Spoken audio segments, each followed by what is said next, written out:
Hi.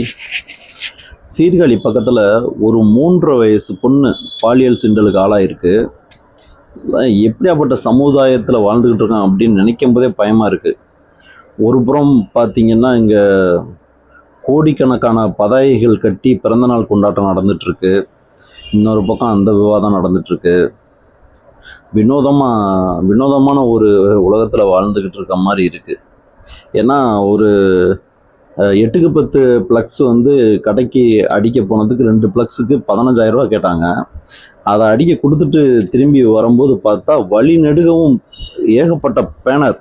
ஒரு தெருவில் இத்தனை பேனர், இத்தனை போஸ்டர் அப்படின்னு சொன்னால் ஒரு ஊர் முழுக்க, ஒரு மாவட்டம் முழுக்க, ஒரு மாநிலம் முழுக்க எத்தனை ஆயிரம் கோடி இதுக்காக செலவு பண்ணியிருப்பாங்க அப்படின்னு நினச்சி பார்க்கவே மலைப்பாக வருது.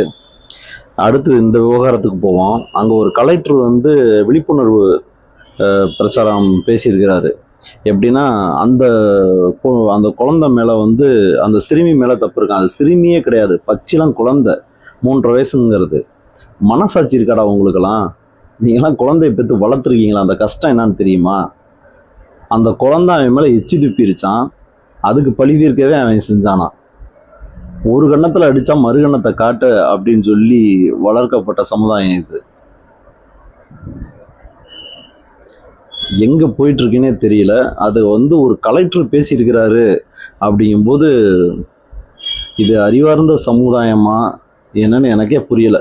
இதில் வடக்கன்களை நீங்கள் முட்டாள்னு பேசிகிட்ருக்கீங்க. நீ மட்டும் என்ன விளக்கம்னு சொல்லியிருக்க? இதெல்லாம் இதில் பணி இடம் மாற்றம், பணியிடை நீக்கம் செஞ்சுருக்கணும், பணியிடம் மாற்றம்லாம் செஞ்சுருக்கக்கூடாது.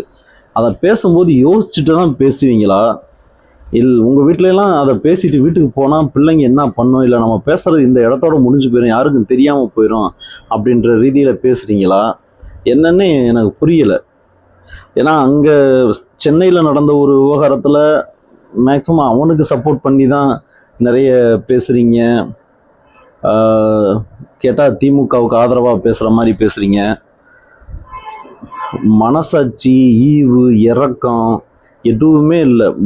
முழுக்க ஒரு கட்சி சார்ந்து, அந்த கட்சி சார்பாக இருக்கிறது காரணம் பணம் சார்ந்து, அந்த பணம் சார்ந்து இருக்கிறவங்க எல்லாமே அதிகாரத்துக்கு வரணும் அப்படிங்கிற ஒரு ஆசை சார்ந்து இப்படியே வாழ்ந்துக்கிட்டே இருக்கீங்களே. உங்களுக்கெல்லாம் மனிதம்னா என்னைக்கு தான் வரும்?